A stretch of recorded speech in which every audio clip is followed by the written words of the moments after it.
This the War Report, coming live every Tuesday at 7 with Steve, Cat, Ryan, Amanda, and Eric. And the voice of NEW, Vince Berry. Hitting all the topics like a clothesline flurry. Turn up your speakers and hear them out. You can listen from your car, even on your couch. They too raw, who NXT? Handing out smackdowns, follow on IG. Plus, it's sponsored by Tag Me a Date. Go to YouTube and sub now for every update. It's all wrestling here.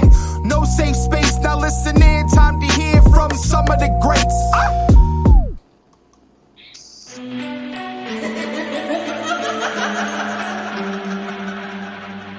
Watch me.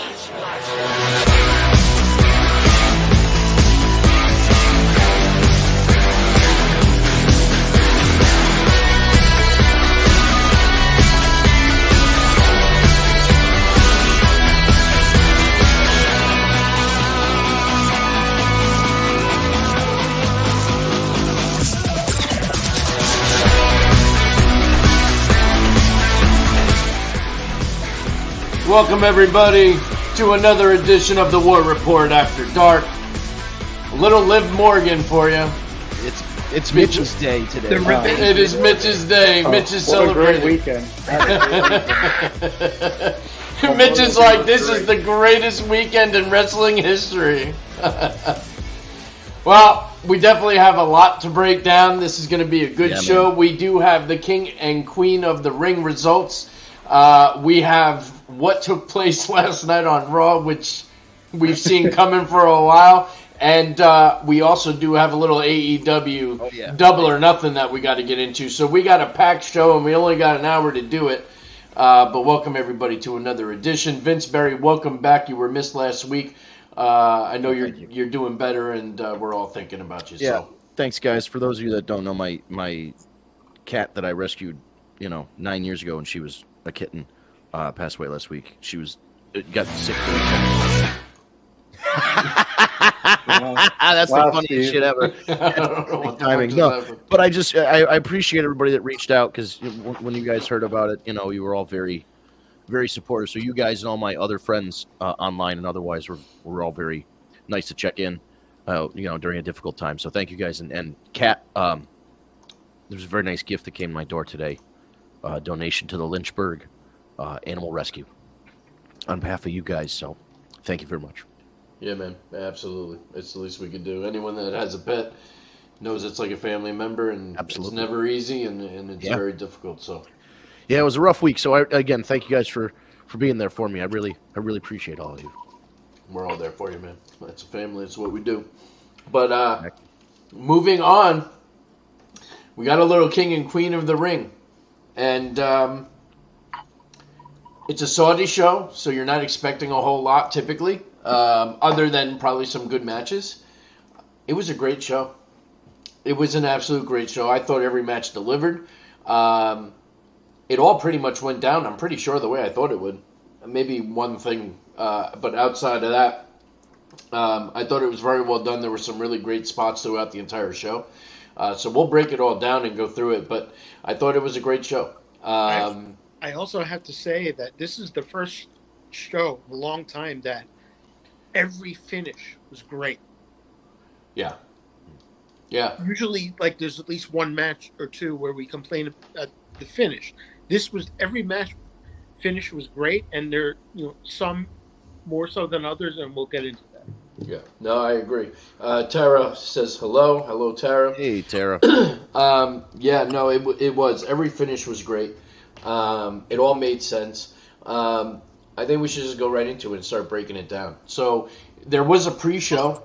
I didn't even know that. I didn't know either, but it's one of those things that airs at 1 o'clock in the afternoon on a Saturday. The women's tag title. So I had to work anyway, so I didn't watch until 8 o'clock, and I literally just fast forward through the pre-show and went right to the meat and potatoes and went right to the show. But there was a pre-show match, and it was Jade and Belair versus Candice LeRae and the other one. What's her name? Indy Hartwell. I know nothing whether or not it was a good match or not, but obviously Bianca and Jade retained the titles. Did anyone see the match? How did Jade look? Any improvement there at all or anything? I didn't see it. Yeah, I mean, it's a pre-show one on a Saturday. Like these Saudi shows are really, they're a rough. If you're not doing it like you do and watch after work, trying to watch them live is for us here in the United States a little rough. Honestly. Yeah, I mean, well, and that's just it. So I like I said, I didn't even know there was and it was a long ass pre-show. I think it was like 2 hours. Wow. Yeah. So, all right. Well, we're just gonna assume it was what it was, and Bianca and Jay retained.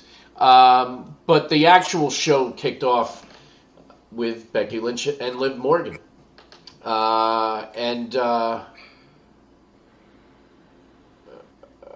yeah, I mean this. So,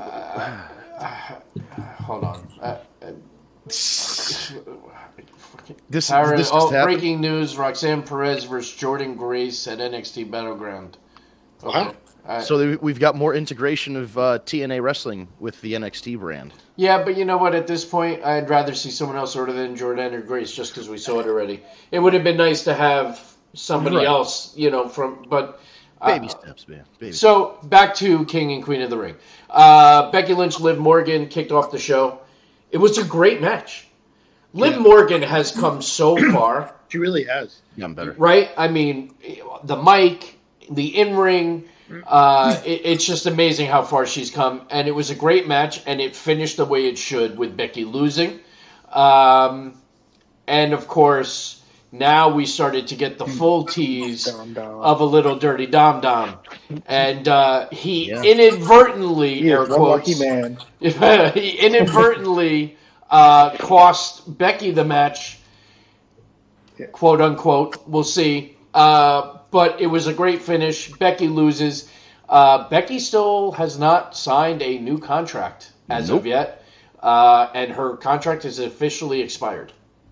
Well, I think June 1st is the official. Is that what it is, June 1st? Yeah, so 2 or 3 days from now, Saturday. All right. So she wrestled her last match under contract. Yeah. She said, that's interesting, Tara. We'll get your comment in a second. But she did say on Twitter, to be continued.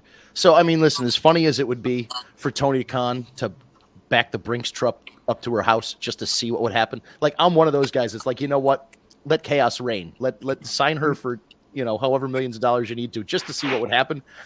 I don't think even if the offer was good, she'd go. She seems like a lifer, She's not going anywhere. Right, well, that's what I'm saying. She's taking time off for sure, but I don't think she's going anywhere.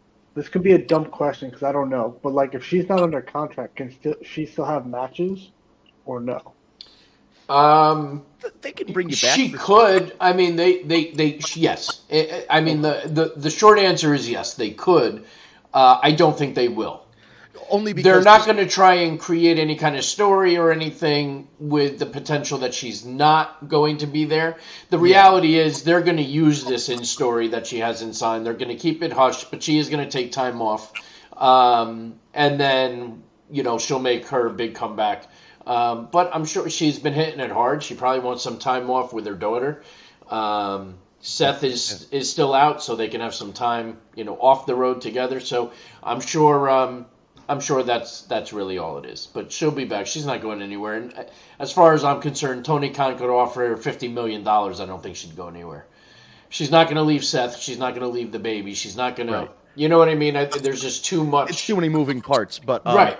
So, Mitch, just to answer your question, yes, in the past, people have worked without contracts, kind of like on a handshake agreement. The problem is when you're dealing with wrestlers, they'll do stuff like work a pay-per-view and then for WWF and then show up on Monday Nitro the very next night. Like Rick Rude let his contract expire and he was on a handshake deal. He was on Monday Night Raw on a taped Raw and then live on Nitro the exact same night. He was on 2 programs, one with a beard, one with clean shaven, and also that week he appeared in ECW. Lex Luger did it too. Luger did it. Luger was the big one. He had a pay-per-view match, and then the next night he was in WCW, the first Nitro in the Mall of America. Yeah, so that's they usually try and lock people down, like Steve said, to make sure that if there's a long-term plan or whatever. But you know what? That's also what started them doing these 90-day no-compete clauses in the contracts, which now they may not be able to do any longer. Yeah. But, Right, yeah, those are getting Hall strict. and Nash kind of clinched the whole contract thing for quite a while after that.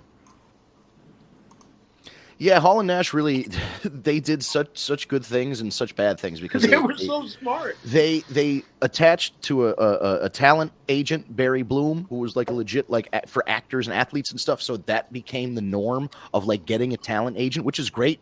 But then they added stuff in like the favored nations clause. So if anybody got signed to a contract and the contract was higher than Hall and Nash's contract, Hall and Nash's contracts had to be bumped up so that they were still the top paid guys. Like they really fucked those guys over to get a good deal, but hey, it's business. Go ahead with the. You want to read that one, Steve? From Tara, she heard that Rue is starting school in the fall, so she's taking time off. Yeah, I mean that's. Yeah, so I assume she's just like this is going to be her first year of school, right? So you probably want to spend that summer with her, do as much stuff as you can. And she's put the work in. She's entitled to a break. Yeah, but, I mean, Jesus Christ. She's gone hard since SummerSlam. So for a year, she's gone hard. She's like Moxley. They're like, oh, Becky's going to be taking time off. And then she just wrestled more matches than ever before. Well, with Moxley, he had a scheduled break. And then the Punk thing happened. And then the Punk thing happened, and he offered to stay. So, that just shows what kind of company man he is, too. But he's a mensch, yeah.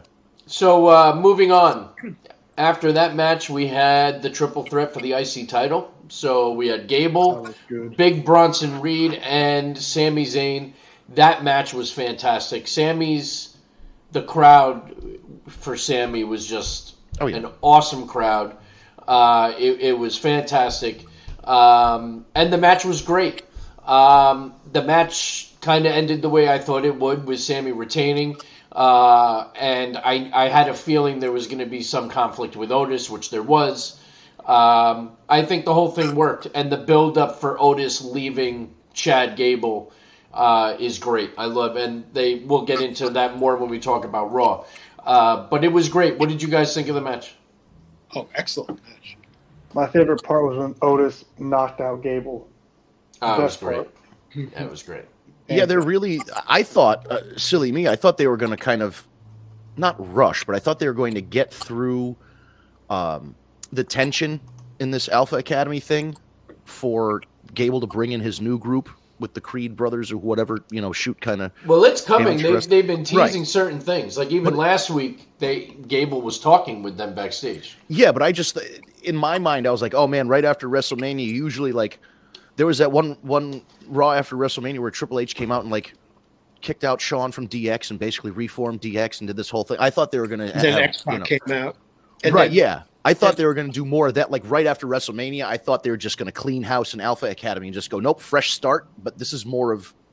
They're going to build to a probably a match between Gable and Otis at least. I'll blow off match. Hey! Oh boy! I love that sound. Little message from our good friend over at YouTube, David Roscoe. What's up, boys? Liv Morgan is the best in the business as a new World's Women Champion. He's a happy boy today. Liv Morgan heel is awesome and way more better than Trish Stratus heel. Holy shit! This is a remarkable day. We need to mark this on the calendar. David Roscoe has found a new favorite heel. I guess maybe Trish is still his all-time favorite, but this is new. So much that Steve went back on camera. I'm stunned. I mean, he's not. Listen, she's really, the gimmick, the work, the ring work. Because really, I mean, let's be fair. We always used to talk about it before. Like, did she get injured? She was off TV. Whatever it was, where she took time off and like got better. We talked about it before in the podcast. She just wasn't there. She always had a good look, good gear, pretty girl, whatever. And it was just like, something was missing. We always said that, like something was, and between the Dom thing and all this other stuff, and just improving overall in the ring, and even improving the character work. Because I mean, she's doing way more now, in terms of like promo work and talking. Like she's way more comfortable now than she ever was. So good for her. Oh, go ahead. Go ahead. You take this I'll one. read it because I know it's got that name and you can't. David Roscoe, of course. Trish Stratus is my homie. Nadia Comaneci is my hero. Now, both accurate, because Olympic hero Nadia Comaneci, not quite Kurt Angle with a broken freaking neck, but close enough. Yeah, man. What this Liv Morgan renaissance, I guess we could call it, has been an interesting thing to watch. Mitchell, as somebody who has picked Liv Morgan as one of your favorites for various reasons. Yeah. What are you thinking of this latest, not even just the last couple of weeks, but like this last thing, starting with like Rhea and Dom, a couple months, starting like right after WrestleMania? Oh, I'm excited just because like it's just going to lead to an epic build-up for Rhea's return at this point. Like, and Rhea's going to win it back from Liv. It's just going to happen. But, like, for the time that Liv has, I'm going to enjoy it. And the build-up is going to be crazy because with Dom, the kiss at the end, all that crazy shit. Yeah. Yeah, we'll get. Yeah, oh boy. We'll get there.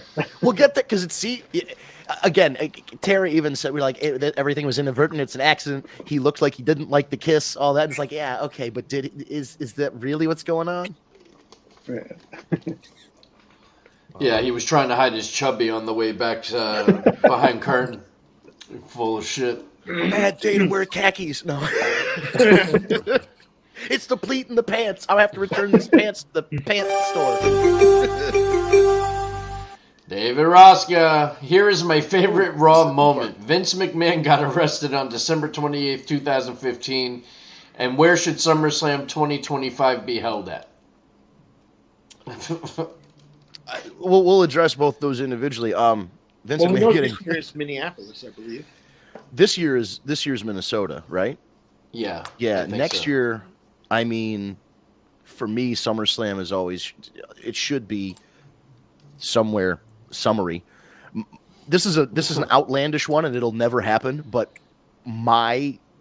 if I had my way, if I was Triple H right now or Nick Khan, I would try and get wherever the fuck Club La Vela was in Mexico when WCW used to go down for spring break, and they'd put the ring in the middle of a giant pool, and they'd have like a beach party around it. Like it was right on the beach. Like that would be, for me, that would be the ultimate SummerSlam.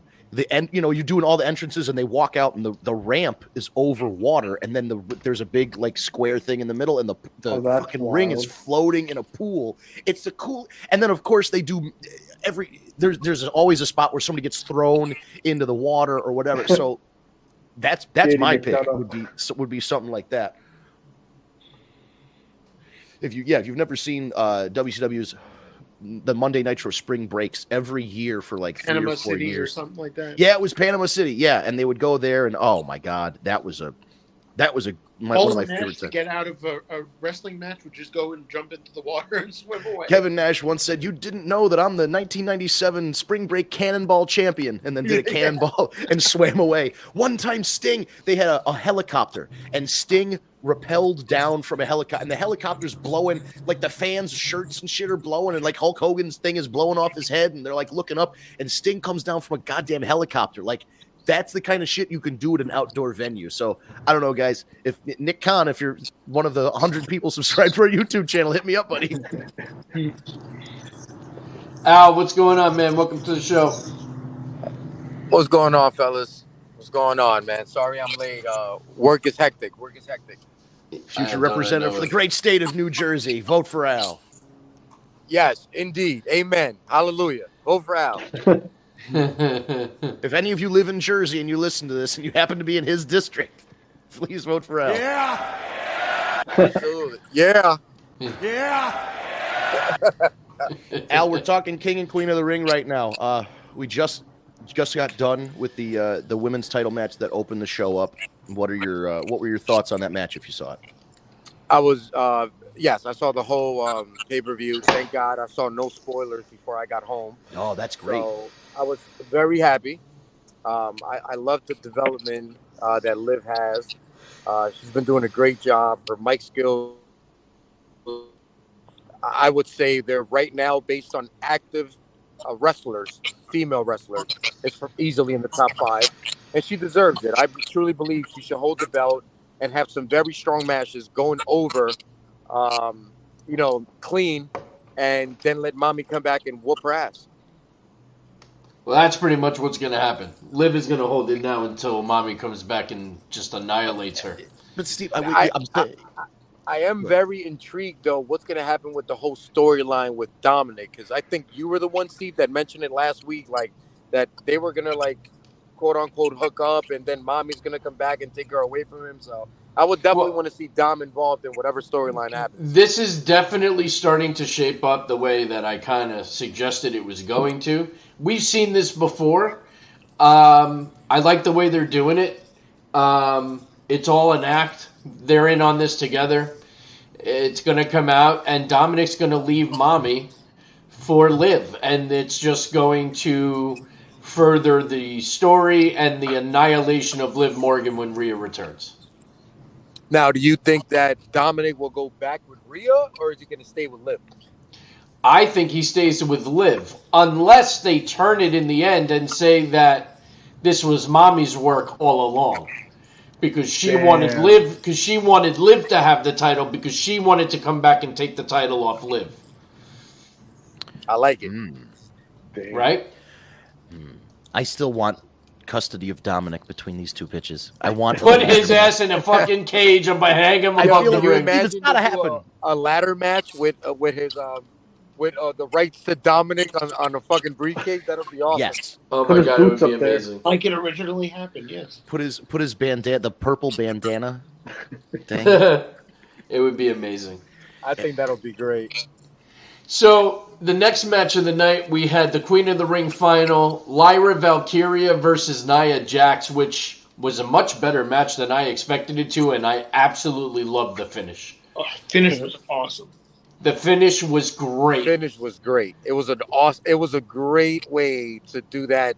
What do we call it? Samoan smash or Yokozuna slam? I call it the Yoko splash, but the bonsai drop. The bonsai drop. That's what it is. I don't know if we can. That might not be culturally sensitive anymore. But that's the way that went. When has that ever stopped us? Awesome.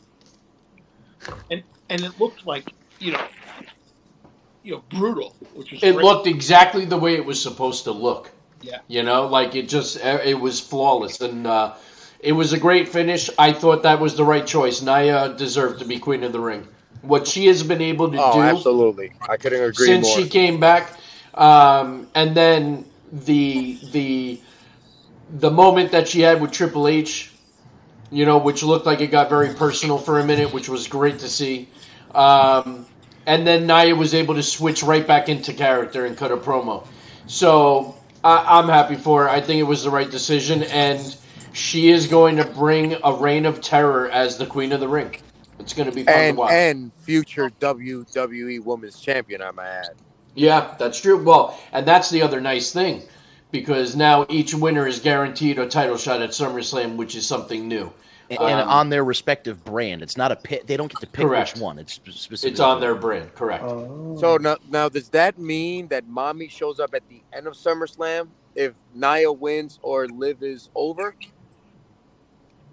Because she's not going to have a match at SummerSlam because Nia is in the Raw brand, right? Well, I think a lot of it also we have to remember, this is all going to come down to when she's actually cleared. Yeah, very true. We don't know the extent, you know what I mean, and how her recovery is coming along, and and I hope we don't. I hope we hear nothing. Right. Because it'll be great if that music just hits and she comes out of nowhere and just wrecks shop. So 100%. The Roman, as we're calling it now, or as I call it now, the Roman Reign effect. That's what I want. I want the same effect for her. I don't want to hear no rumors. I just want to hear her music, and I want to go apeshit when she comes out. Yeah, no, it's true. But yeah, overall, I thought couldn't have been better. And then you had the King of the Ring finals for the men. And you had Randy Orton versus Gunther, which, holy crap, what a fucking match that was. I mean, time and time again, Gunther proves that he's just a beast. And to do that with Randy Orton, who is just one of the best ever to be in the ring.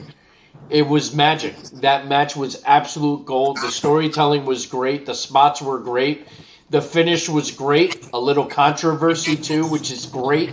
I loved everything about it. And now, as of this moment, we have King Gunther. Yeah. I'm going to tell you what, man. In general.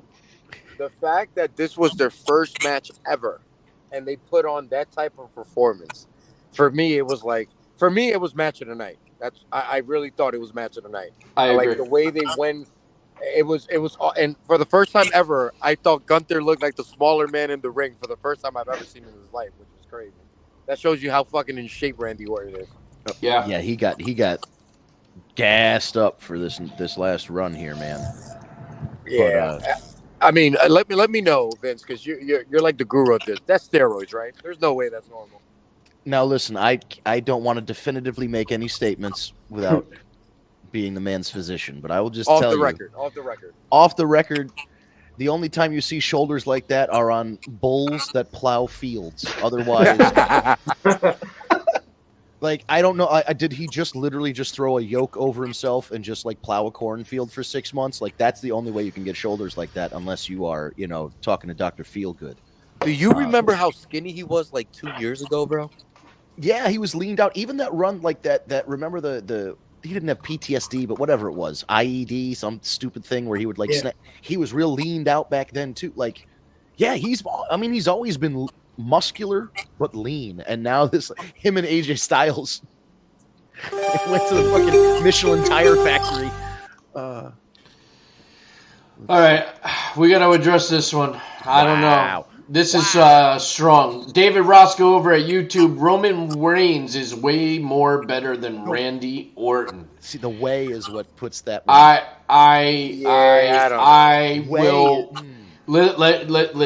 Listen. There were some lean years of Roman Reigns matches, man. There were some lean years. I am a very big fan of Roman Reigns. I am a very big fan of Randy Orton. There is no comparing the in-ring work between the two. Randy Orton, by far, is the best wrestler of the two. Maybe not whole picture, but when it comes to in-ring work, there is nobody in that company better than Randy Orton. He's always been considered, like, bell to bell, consistently one of the best performers, like athletes, because he was. I mean, he's just so athletic. That drop kick, he gets so much height on it. Just the way he slides into place in the ring, he can catch that RKO out of nowhere. The shit he can do is just amazing. And the thing is, he does it, and it looks effortless, easy. Right. And that was his problem when he was young, is that because everything was so effortless, he got cocky. And I don't want to say he got lazy, but he got complacent. And he wrestled a very slow, methodical style. He used to do the Garvin stomps. He would stomp, he would take 2 minutes to stomp every joint, like elbow, knee, shoulder, whatever. He went around everywhere. He did the Garvin stomp, which was like a 1980s house show spot. And he used it for years. And he just wrestled a slow, plodding style. And now, these last couple runs with Matt Riddle and now the singles run, man. I wish this Randy Orton was feuding against Triple H during the Evolution times. He looks like he's having more fun now than he's ever had in his entire career. I'm gonna tell you what, though. Like we talk a lot about the storytelling of wrestling, how much we love that part of wrestling.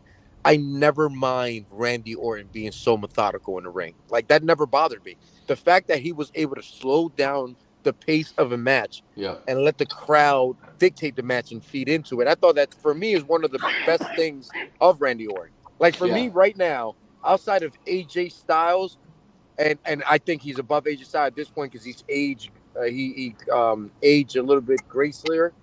I just don't think there's nobody compare in the ring. Like, the guy is just, he's flawless. He reminds me of Robinson Cano playing second base for the Yankees. Oh, that people used to be like, oh, he's so lazy. No, he's just that smooth. That is such a perfect comparison. Good example. Whereas, and no knock on Roman. Roman is the guy for this generation. Oh. Randy Orton had the trouble of competing with John Cena, Edge, Batista, Triple H, all these legit fucking top got Booker T. Like, these were the top guys at the time. That was hard. Roman Reigns, he really was just competing with the Shield guys. And Cena a little bit towards the beginning of his run, but it was like he was competing with the other Shield guys. And like he turned from a guy that was very bland and not very good at promos, but always was like a solid ring worker, into, you know, he came into this tribal chief thing. He really came into his own. So like it's so hard to compare the two because it's a different. They're both so good at different things. Right. I mean, and look, Randy Orton got his push, rightfully so, but you just said it, right? Like, his push was very slim because of all the competition. Like, Roman Reigns had the advantage that they had to keep bringing John Cena back to, like, give him competition, or Brock Lesnar. So he was by himself, per se. Like, he became the guy by default, in a way. Right. Randy and at first, Orton we went into shit. it. Yeah. Exactly. Yeah, Randy Orton really had to, even his first run, like that whole thing, he had Batista had him up on his shoulders, Triple H gave him the thumbs down, and then that led to Triple H losing to Randy Orton at, like, I don't know, Backlash or whatever it was, sometime in the after that Mania. was his first title win as the youngest champion in WWE history, right? Yeah, and Triple like, H. And that early on, people just weren't as into, like, they didn't fully buy into the Randy Orton thing, and he still had the freaking floppy hair like everybody had in 2009 and shit like that. It was just a point where he went through a very similar stage as Roman Reigns, where it was like, this is your new guy, but then he had to go through that and go through John Cena and all these other guys, so he had a lot of adversity against him. Right. A lot of adversity. And one thing I'm gonna tell you about Randy, that Roman probably's not there yet, because again, he's in the middle of his career and it might change. But Randy Orton as a heel, he learned how to be a better face. Because I couldn't stand Randy Orton as a face prior to. Yep. But this last run, he's an awesome face. Roman hasn't hit that pedestal as a face yet. Oh, but he will when he returns. As soon as he comes back from this thing, it's gonna be. That's why I said until now, because this next return is gonna go apeshit for people. Oh, it's going to be his Triple H SummerSlam 2003 with the cutoff vest and leather jacket return. It's going to be his, that on steroids. Exactly. All right. Moving this along, we had the main event. Yeah. Which could also be considered one of the matches of the night. Once again, Logan Paul proving that he is the real deal. Logan Paul, Cody Rhodes for the title. Another one that ended the way that we expected, with Cody retaining. But Logan Paul is just unbelievable. I just can't say enough. He impresses me every fucking time out. He wrestles not like somebody that's only been doing this a few years part-time. Yeah, it's wild that he's really picked up.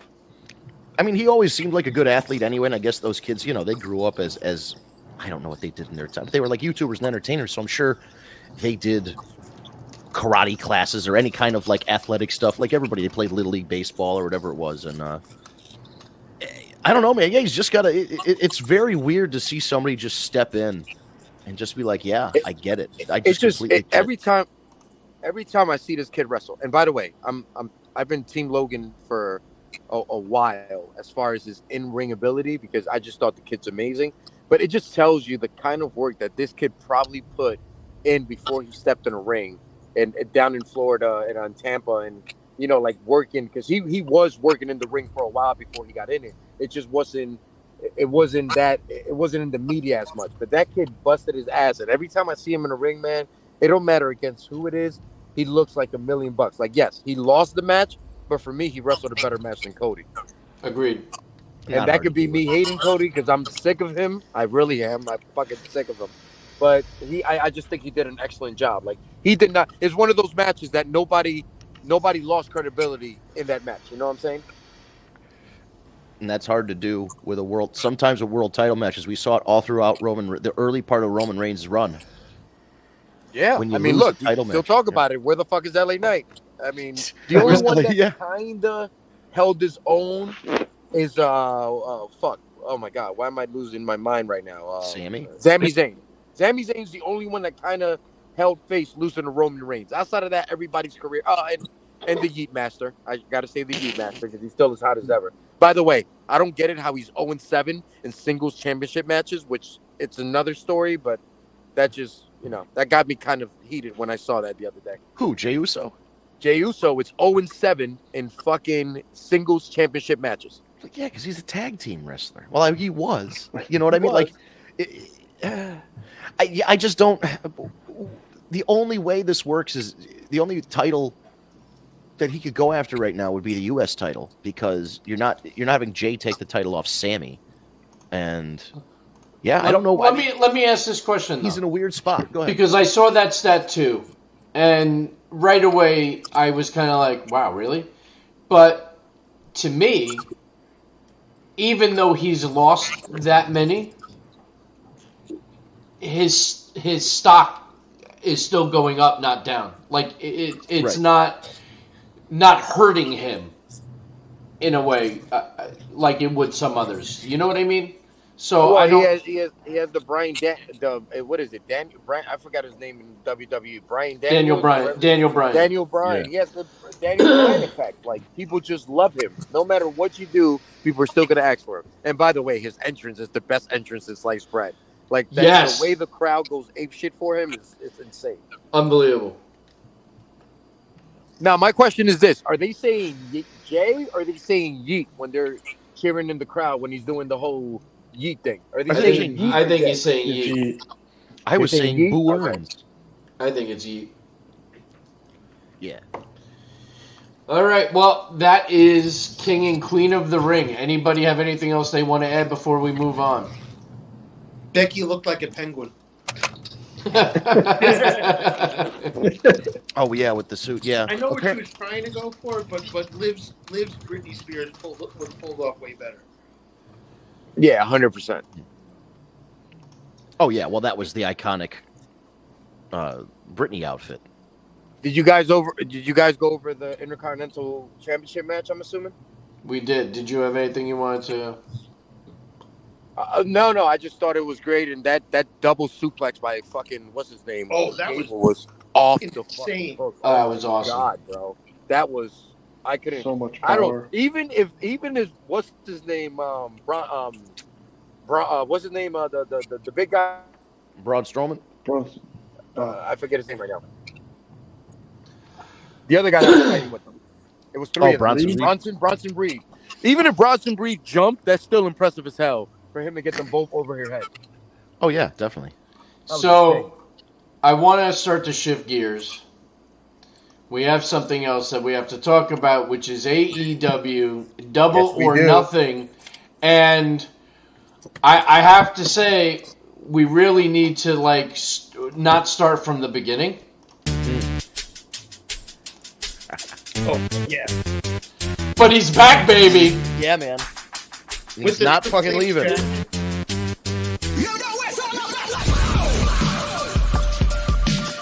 Interesting development. Last time you're going to hear that, folks. Yeah. Oh, boy. But yeah, we got the return of Maxwell Jacob Friedman, who's better than you, and you know it. Yeah, we did. Yeah, we did. And I don't know what was better. I don't need New Japan or a Vince McMahon. I made MJF. You know what? Like, everything about it was just vintage. Max was just great. The kick in the balls to Adam Cole. It just jacket. The new tattoo, the Triple H jacket. Yeah. I mean, it was just, everything was perfect. And then as far as his contract goes, he ain't fucking leaving. So anyone who thought he was going to be showing up in WWE ain't happening. No, man, it's great to see. Which is the best move he could have ever done for his career. Listen, I've been saying for the longest time, as much as I would love to see him in WWE, I don't want to see him in WWE because he will never be able to be the MJF that we know now, because they'll never let him get away with half the shit he says and does in WWE. Right. I mean, Cody did call somebody a bitch the other day, so they are getting more lenient. Yeah, but they're not dropping F-bombs. No. Netflix. Although Netflix is coming. Yeah. But MJF, just like, first of all, great match between Roddy and Ospreay to open things up. I mean, Will Ospreay's just a killer. And I thought they were going to continue this thing about the Tiger Driver and not using it and being hesitant to, which he was, but I thought it was going to lead to him losing the match and Roddy retaining because, like, I thought there was going to be more story to tell with the Undisputed Kingdom and this title and MJF and all that. It looks like Tony Khan has made a few decisions. And one of them is that as much as Roddy took the title off Orange Cassidy, and traditionally this international title doesn't change hands very quickly, he decided he had to strap up Will Ospreay as quickly as possible, which is smart. But also, they've moved on. Like, it seems like MJF kicking Adam Cole in the balls and getting him out of the ring and spitting on the devil mask and throwing it in the crowd and all that is him moving on. Like, they're not going to go, MJF has to go through the Undisputed Kingdom to get to Adam Cole to do all. It seems like they're getting rid of all that shit because, like, we are so far past with both of those guys having injuries and all that.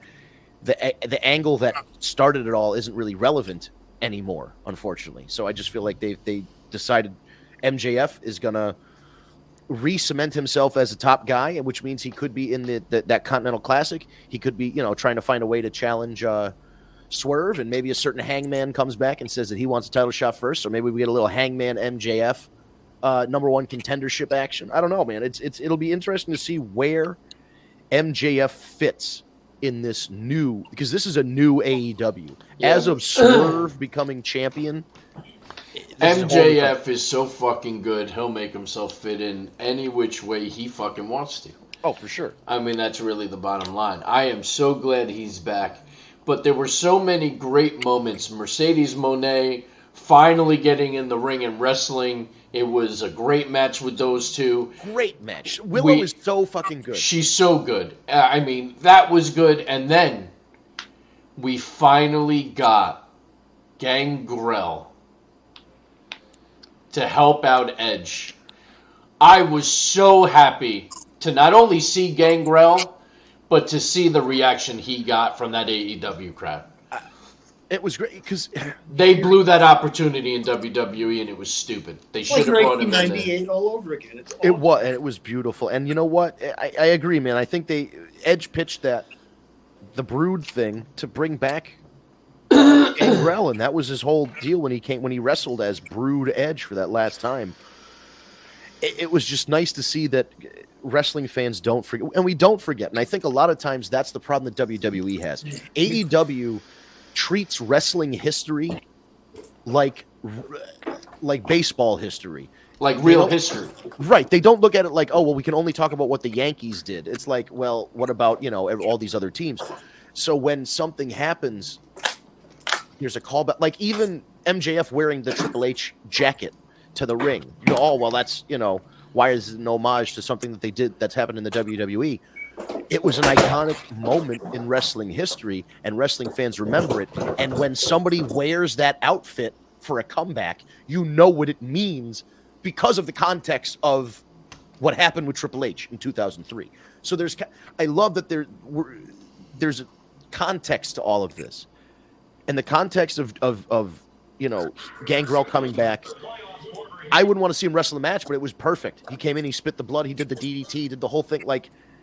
And the entrance, Slayer, South of Heaven. Now that's an interesting choice because we know Damian Priest was part of Judgment Day, and Edge is part of Judgment Day, and Damian Priest's move is the South of Heaven, and Edge comes out to Slayer's South of Heaven with the Brood entrance. I feel like that was intentional.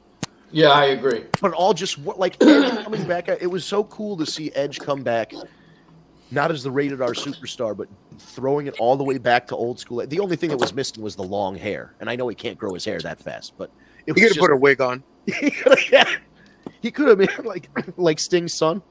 Yeah, who's now training to be a wrestler. One of them is the Wolfpack Sting from Sting's last match is currently living in Darby Allin's front lawn on a tent. I can't wait to see it. But yeah, man, and listen, man, I loved AEW because it's so hard to be like, well, this match was good and this match was like. I'm looking through this list here, and I don't know if there were that many fucking stinkers on this show. That cage match was brutal. Edge legitimately broke his leg. Broke his femur. And then broke his leg? Edge. Edge broke his leg? His femur, yeah. His tibia. Femur's tibia. That's a fucking tibia. That's a gnarly That's a gnarly break. And then Toni Storm, Serena Deeb was great. I mean, everything that Toni Storm does is gold. Oh, she's amazing. And then the Bang Bang. So, by the way, Bullet Club Gold is no longer a thing. They are officially called the Bang Bang Gang. And they wrestled a trios match against the Death Triangle, which was another great match. And I love that Death Triangle is back together. And Pac is back in the country. And Ray Phoenix is healthy. Yep. And so is Juice Robinson. Rock hard Juice Robinson came back to help the Bang Bang Gang. They're back at full strength. Awesome. Yeah, we talked about the Mercedes Moné match. Swerve against Christian. Amazing. Christian Cage. This is the best Christian Cage has ever been in his entire career. This is the best. And he was a guy that Vince McMahon hated to the point where he wanted to put a blue dot over his face every time he was on TV. And WWE never really got singles Christian. And I know it was rough. Listen, Christian being a singles wrestler in his early push was weird. But this whole patriarchy thing, wrestling in a fucking turtleneck, just like it all worked. And it wasn't just like a gimmicky. I expected a lot of interference, and there was, but it wasn't hokey or gimmicky. Like, it felt like just enough outside stuff, and then Christian can still get it done at his age, in between the ropes. So it was a well wrestled match, and then the Christian went for a spear, and then Swerve hits that house call kick. Like, holy shit, just amazing, banger after. David, you're right. As Sheamus says, banger after banger, man. It definitely was. And then the fucking Anarchy in the Arena, which is just, it's not a wrestling match. It's something completely different. It is a spectacle. It is, it's ECW distilled into one match. I don't know. It's wild, but I love that shit too. There was just nothing bad about this pay-per-view. The Elite versus Team AEW. Darby Allin gets hit by a bus. Then he lights Jack Perry on fire, which was so funny. Wait, he lit Jack Perry on fire? Lit him on fire with a fucking flamethrower. Yeah. I'll tell you what, I'm gonna give Jack Perry some credit for that shit, because that's wild. Yeah, so it was interesting how they set it up. Darby and Jack Perry were fighting backstage in like a back lot where there was a bunch of garbage and traffic cones and shit. And at one point, Darby Allin's down, and Jack Perry hits him with a bus, drives into a pile of garbage with a bus, and like all the shit goes flying, and it's like implied Darby died, in a bus. He's fine, of course. And then Darby throws Jack Perry into a pool or some kind of water, a fountain, something like that. So he's wet. So his whole body is wet from that. But what they really did was they went backstage and they put that flame gel on him for the flamethrowers. So they're like, people are like, oh, he's still wet from the pool, but it was really, he was wet from the flame gel. And when the flamethrower came out, Darby literally lit his legs, like his pants were on fire. His whole, from his ankles to his waist, was on fire. Liar. And he was running laps around the stage, and then finally the Young Bucks come out and they hit him with a fire extinguisher.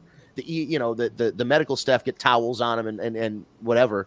He seemed fine because he, spoiler alert, he was the one that pinned Daniel Bryan Bryan Danielson to win the match. So he was fine, but like the whole thing was about as safe and well executed as you could do somebody getting lit on fire in a wrestling match. Round against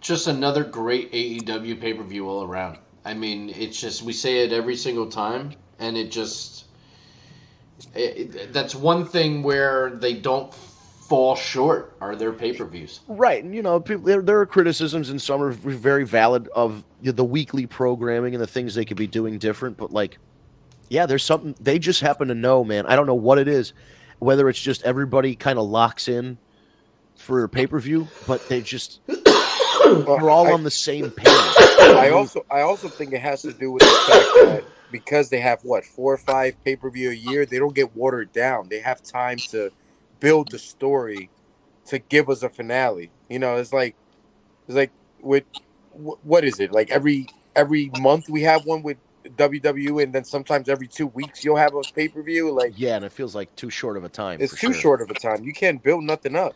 That Clash of the Castle, isn't that a couple weeks from now? Yeah. I mean, we just had so it's like every 2 weeks the last couple of months we're having a pay-per-view. Yeah, and AEW, I know they've added more. They might have 8 or 10 now, but it's like you're right. It's they space them out where it seems like they can give 6 or 8 weeks of build, and it feels like it's they're doing something. Even this new Chris Jericho thing, and I know there are a lot of complaints about Chris Jericho, and again, it's valid. He's been on. He has not been off of AEW TV the entire 5 years. Maybe he's been on too much, but this learning tree thing. It's hilarious. He's a goddamn chameleon, Chris Jericho. And now, dude, they announced a new segment. You know how he used to have the highlight reel? His new one is called TV Time with the Learning Tree. I love it. He's the best. Is he not the Ocho anymore? What is he now? No, he is the Learning Tree, and he constantly reinvents himself. It's amazing. Yeah, so his whole thing now is basically a parody of what CM Punk was trying to be in AEW, just like saying that you're trying to put new talent over, but really you're putting yourself over. And like he's forming a group. He's got Big Bill, which is a great get for him, and now they've added the bounty hunter Brian Keith, it seems, to the group. And I like Brian Keith. I started watching him on the Indies during the pandemic. He was the champion of Booker T's promotion, Reality of Wrestling, and Brian Keith was. I'm so glad he's finally got a shot, man. I actually had to say this. I didn't recognize him. I didn't know him. Yeah, he's not somebody that's necessarily on scene. You'd only know him from wrestling indie stuff. But being with Jericho is gonna do wonders. It's absolutely having him having these other guys around him is gonna help too. The whole thing's fun. I mean, fucking. I can't say enough about Swerve Strickland, man. Swerve said when he won the title, he was going to defend it, and he was going to put on all these matches. He was going to make appearances. He was going to do TV. He was going to do all this stuff. He's also a fantastic. Yeah, he's a great guy, a great wrestler, great promos. He came out. Prince Nana came out with 3 bottles, clinking them together. Christian, come out and play, and then Swerve comes out dressed as Cochise from the Warriors, like the main guy from the Warriors with the leather vest, full outfit, and then on the back, instead of the Warriors logo, it was Swerve's head with the Warrior wings on it. It was like the coolest little touches like that, man. When you have a special outfit for a pay-per-view, you're doing a special entrance, you're doing, I love what they're doing with Swerve. He's doing everything right as far as I can tell. I've never really got to see Swerve that much, but the little I've seen of him, that guy's gold, man. That kid's gold. I've been following this guy for a decade. I remember seeing him on the Indies, and like he was one of those guys that was just like, why isn't he bigger?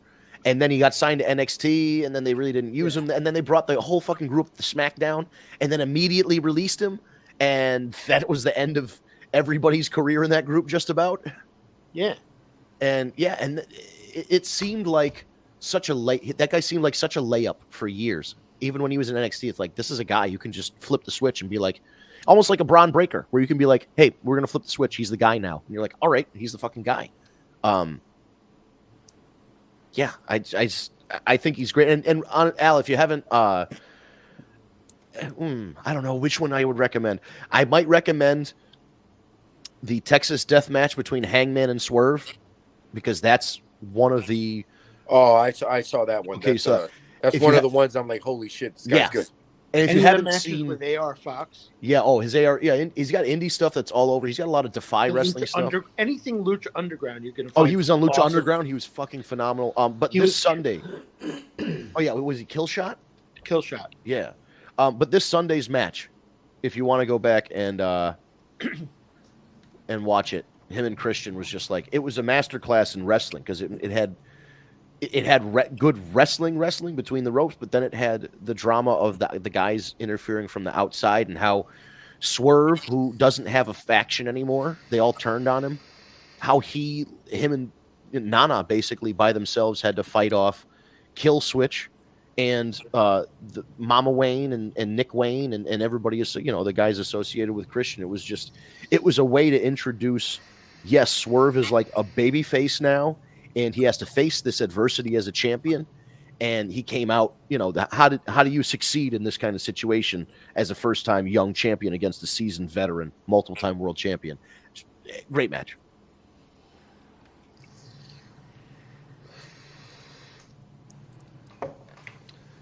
I mean, overall, if you want to watch AEW pay-per-views, for me, fly by, and this was a long one.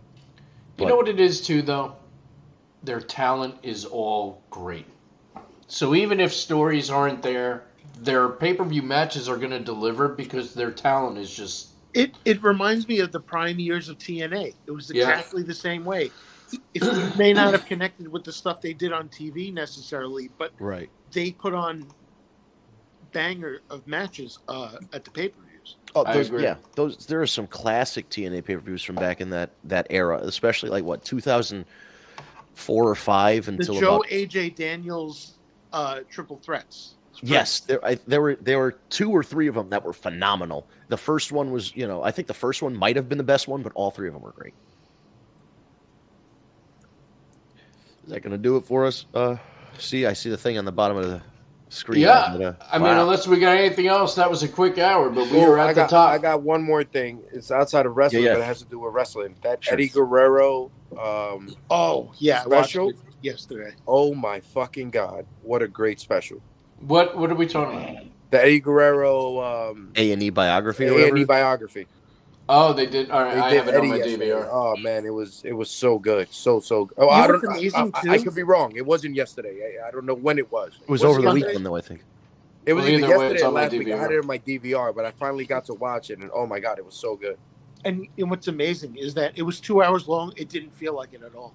At all. And I didn't know a lot of Eddie Guerrero's backstory from like how he started and how hard he had it because they pushed him when he wasn't ready, and the vets were beating the bricks out of him, like the literal bricks out of him. This guy used to come out like out of a car crash every time he had a match, but he stuck with it, man. And then he went to Japan, and then everything was fucking holy shit. And then we got Eddie Guerrero. Yeah. Yeah, I mean, he had a great story, and yeah, if you're a book reader, or maybe you can get the audiobook version, Eddie's autobiography is a good read. I think I have that. And he talks about his early days too, because when you wrestle in Mexico, when you start wrestling in Mexico, they didn't have wrestling rings; they were boxing rings, and they were very hard, and they didn't have springs underneath them, and you'd have to roll. You couldn't bump. You had to roll. And when you did take a bump, it would hurt your back. And that was one of the unfortunate, like, so if you ever notice when Eddie takes a bump, like if somebody gives him a body slam, he takes it on one side. Like Ric Flair takes body slams and shit, back bumps like that weird too, because of his, the airplane accident he was in. But Eddie takes him because he messed up his back and shoulder, getting backdropped on the rings in Mexico. And he talks. There's like there's a chunk in the book about it that's pretty interesting. For me, the most amazing thing was when he had that accident that he broke his back, his clavicle, like that was hip, unbelievable. And he was back in 4 months in ring action. And as a fan at that time, he was out. They said Eddie Guerrero was in a car accident, and then you see him 4 months later. So in my head, I'm like, oh. Had a little boo-boo in a car accident, and he needed 4 months off. The guy broke his entire body and came back in 4 months. He was better than ever. Yeah, and that was the thing. He came back as a whole different, a new character. Yeah, he that was when the Eddie Guerrero character started to click for him, and then it really Mamacita, and that's how that was what attracted WWE. And then when he got hired to them, he just turned. They turned that shit up to 11. They had him with China. They had all the other, the Guerreros, the Los Guerreros sketches where they were, robbing bingo games or whatever it was. Steel. Yeah.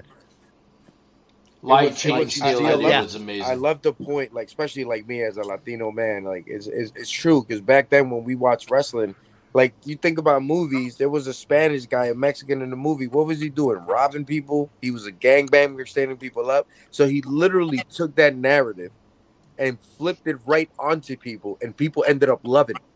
Yeah. And he was the one with the last laugh. I thought that was like, he was such an amazing wrestler. Like it was just like, he was so good, man. And like, he was one of those guys that didn't matter how big or small he is. His personality is larger than life. Right. He wrestled bigger, and he talked bigger, and he carried stuff. You know what? He reminds me a lot of, like, when you say that, Eric, it reminded me a lot of Macho Man, right? Because you never would have thought Macho Man was 6 foot, 6'1" on his best day. The way he walked around and carried himself, you didn't, because he wrestled some huge dudes. But when you think about it, like, holy shit, Macho Man's only 6 foot tall, 6'1". It makes you think like he was larger than life, like literally.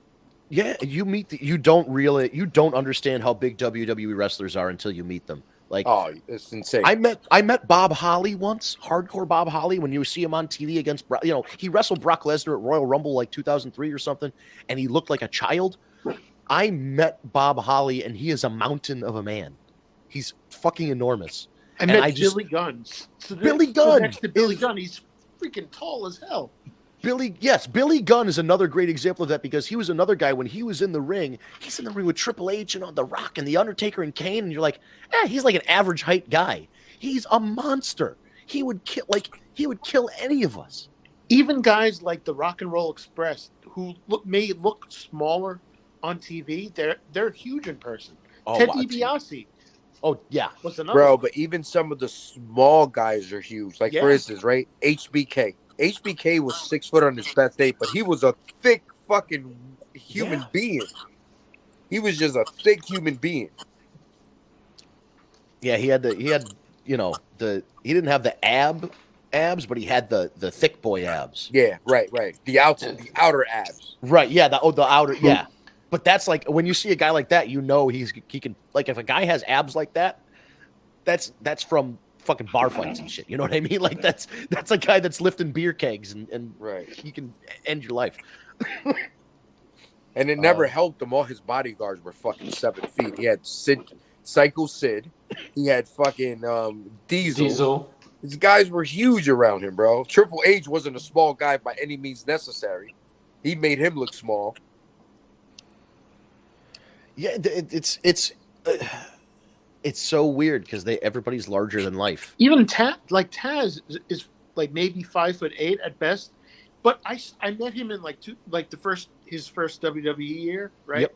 And he was like a couple months after he signed, and it was at like this mall thing, right? And you see him in the background, but everything is covered, so you only see like his legs when he got out of the car, and you see these gigantic calves, and then he comes in and it's like, oh my god.